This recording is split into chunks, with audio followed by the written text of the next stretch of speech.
চাদর চোখা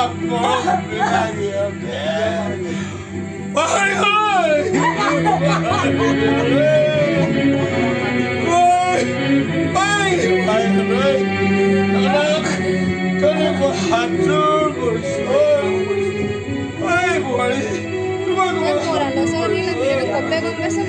এই বিয়াখন হয়ে পর্যন্ত এই ঘরখানে বলেন রমেন এই কিতুর এই কিতুর বিয়ার কারণে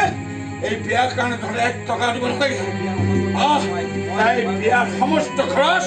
মই বহন করিম